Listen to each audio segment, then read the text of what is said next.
Ukraine has likely used Storm Shadow long-range missiles for the first time on Russian territory. The target may have been an object with an underground command post of the Russian Federation, according to Defense Express. As the news agency notes, if Ukraine indeed used Storm Shadow missiles on Russian territory, it did not strike a simple target. In the Kursk region, there may be an object associated with the command of the Russian army group along the North Korean generals. In particular, a video has appeared online from the settlement of Marine. The footage captures a series of sounds resembling explosions. What is noteworthy is that the video was filmed near the historical Barayatsky estate. Currently, this building functions as a resort, which is under the authority of the Russian President's Affairs Administration. According to unconfirmed information, the target being struck is in the eastern part of the resort, and reports are suggesting that it houses a military facility, possibly a communications node. Defense Express points out that this may not be a regular communications facility, but rather an underground command post. Considering all the details, it is likely that the Russian military command in the Kursk region was using it. Additionally, North Korean generals might have been present there. Clash report, also citing local sources, revealed that the target was likely a high-security facility believed to house the command post of Russian forces in the region. The structure is reportedly a sunken bunker used by the Russian leadership, with claims that it also serves as a base of operations for North Korean commanders.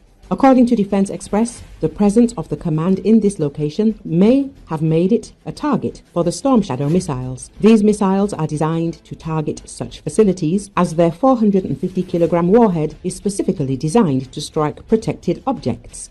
The UK provided Ukraine with long-range Storm Shadow missiles last year. These missiles, with a range of up to 300 kilometers, were adapted for use on modernized Ukrainian Su-24M aircraft. However, Ukrainian forces were previously prohibited from using them to strike Russian territory. The last known use of these missiles was recorded by the General Staff of the Armed Forces of Ukraine on October the 5th, when 3 enemy command posts were targeted.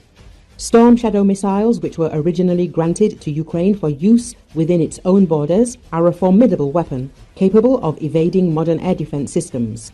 These missiles are designed to strike deep behind enemy lines with pinpoint accuracy. The UK's consent to deploy Storm Shadows against Russian targets signifies a major shift in the scope of Ukraine's counter-offensive, allowing Kyiv to reach high-value, well-protected assets that were previously out of range.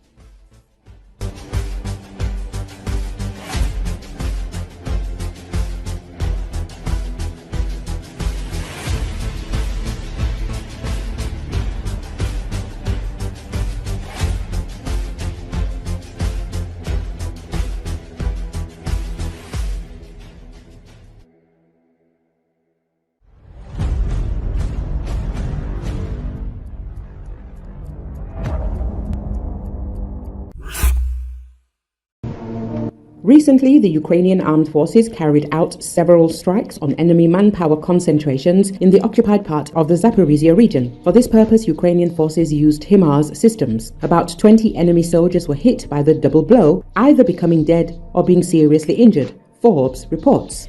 As usual, the Ukrainian drone operators did a very good job, launching a reconnaissance drone deep into the enemy. At the edge of one of the forest belts, the enemy had gathered near their military equipment.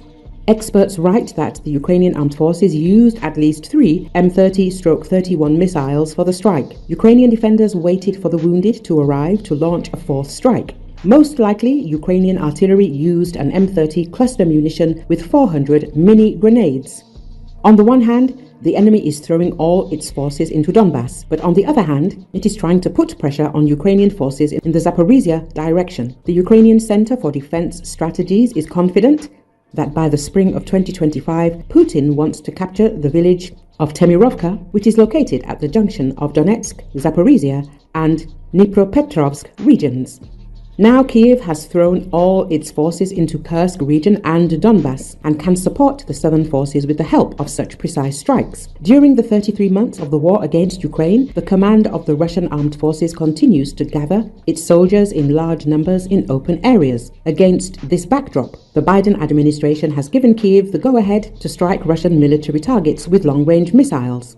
The damage ATACMS can cause depends on the disposition of Russian and North Korean troops in Kursk, how many ATACMS Ukraine has left in storage, and how many more missiles Biden can send to Ukraine before US President-elect Donald Trump takes office in January. For months, Ukraine has been begging for permission to use ATACMS inside Russia.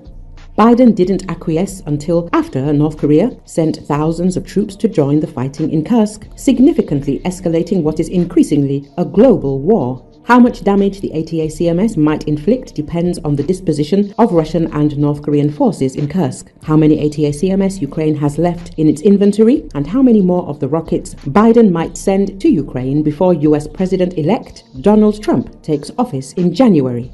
Trump could throttle or even end US aid to Ukraine. Trump's possible pivot away from Ukraine and toward Russia may end up doing what Russian forces have so far failed to do: end the mass casualty rocket strikes on big groups of Russian troops.